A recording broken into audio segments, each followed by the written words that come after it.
Hey everybody, it's Eric from Supportive Venture, the expat outsourcing company, and this video is about establishing a remote working routine so you can achieve greater focus and success in the remote working jobs that you might find yourself in.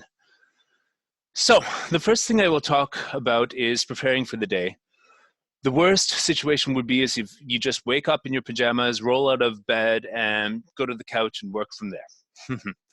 I recommend that when you wake up, you do something. You know, exercise, go out shopping, go for a walk around your neighborhood, take a shower, anything, take your kids to school, anything like that. Just do it in the morning before you work because it acts as a way to tune up your mind, get ready for the day, have a little thought to yourself, and then when you return, your mind will sort of view it as time to work and time to get going. So if you do that, you will be a lot more focused when you get to your desk. Speaking of desks, have a dedicated space or configuration for work versus home. So if you have a place where when you're working, you sit, and when you're not working, you don't sit there, it will work a lot better. Or you can rearrange the dining room table, clear it from, whatever else you had there previously, or move something around. But just so psychologically, you have a space that you set while you're working, and when you're in that position, you are thinking about work, focusing on work. That's really important because it will just, everything I'm describing will just allow you to know when it's work time, know when it's relax or play time. Then the next thing you're going to want to do is establish ground rules for interruptions from the people that you live with. So if you make it clear, I mean, ideally you'd have another room for working, that you close the door when you're working and people know not to bother you unless it's absolutely necessary. And that when you pop out, and when you are taking a break or whatever, they're allowed to talk to you. But they shouldn't knock, hey, if your wife, wants to, I don't know, borrow one of your cigarettes or something like that, I don't know. She shouldn't be able to knock all the time and interrupt you whenever she has a thought. Or same goes for your colleagues on chat, by the way. But, just the people that you live with, make sure they respect the fact that you're working, focused, etc. So, I mean, just like establish those ground rules, have the space so you get the privacy you need to get good work done, to have meetings without interruptions and all of that. I would recommend on your computer, same thing, have a separate browser profile for work with relevant tabs that open automatically to get going. A lot of people even have separate work computers that might be provided by their company or even by themselves, designate a separate work laptop or something like that. So just make sure there's a separation, stuff that you can open at the start of the day, close at the end of the day. When you're off work, you're not gonna have your email open from work. It could be a separate browser profile, which on Google Chrome is really easy to set up. You can make it so when you start your Chrome profile, it opens up a set group of tabs like your main project folder, your company chat, your email from the company, your clock in, clock out, time tracking system, ticketing system, whatever. And those open as soon as you click on, the profile on Chrome, and it just opens all that up.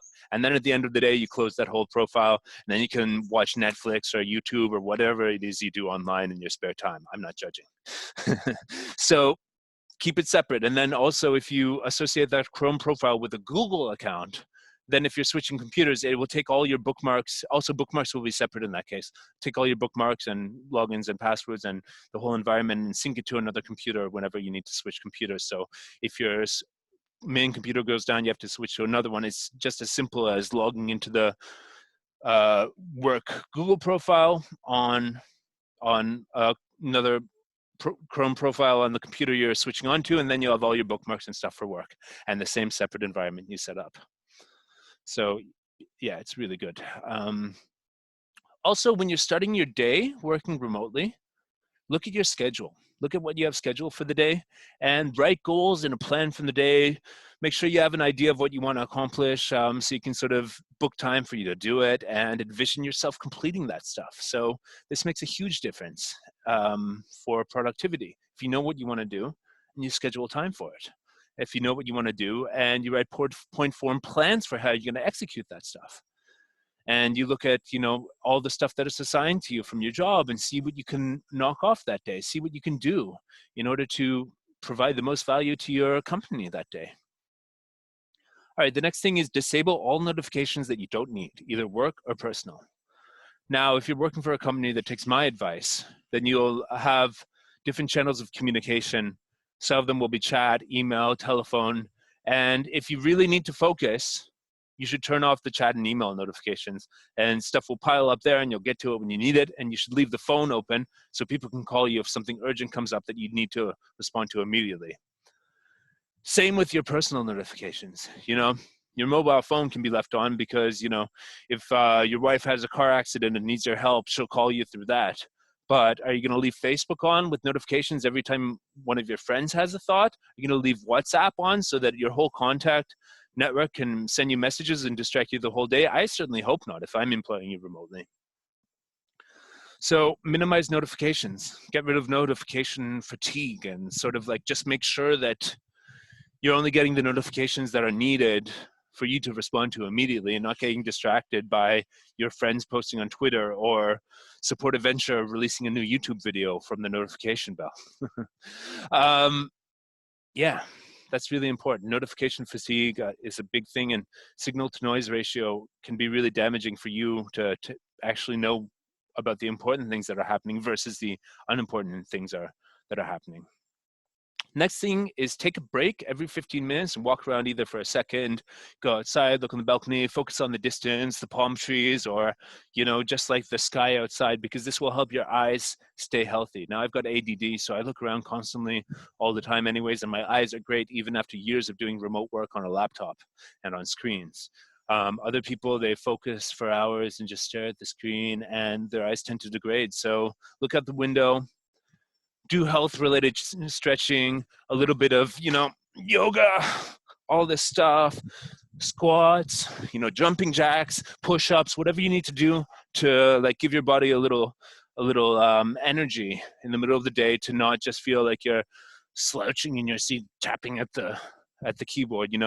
Focus on posture. It's a good thing to do before your workday, during lunch hour, after work, or in your little breaks. And just make sure that you take those little breaks, you stay well hydrated, well fed, and all that stuff. Also, go out if you can during lunch hour. If you have a lunch hour or a break from your work, go outside, see the sunshine. If it's raining outside, okay, you might want to stay inside, but just actually take a break from the computer, and it gives you time to compile your thoughts, it gives you time to go to the market, buy something and stuff like that.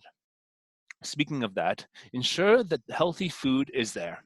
Plan or prepare your meals in advance. So if you eat healthy while you're working, you're going to feel a lot better and you'll be a lot more productive. I follow intermittent fasting, so I don't eat. It's 12:30 p.m. right now. I haven't eaten since 7:30 last night, and I'm fine with it. After this, I have a very healthy meal that's planned, and it's not going to be too much food. It's going to be a healthy salad or vegetable-based cooked dish without too many carbs, and I'm going to eat that, and I'm going to be productive this afternoon. If you eat junk during the day, your results will be junk. If you eat too much during the day, you're going to lose energy, and you'll have the after lunch sort of lack of energy thing. So plan your meals in advance, make sure you have healthy ingredients, and that you're not going to succumb to unhealthy binge eating during the day.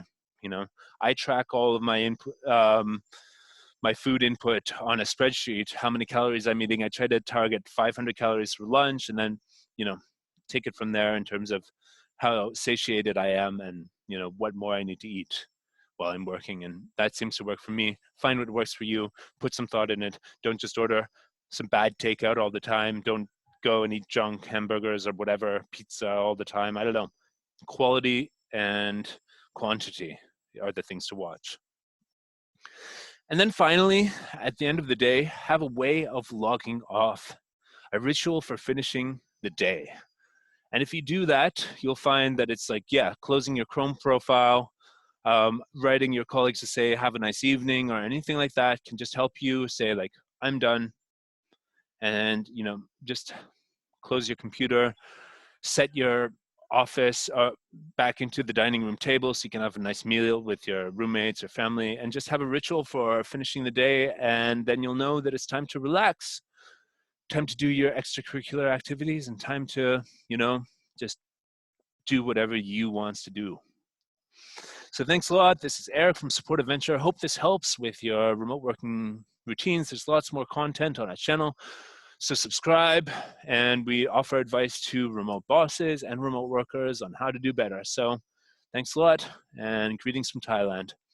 Take care.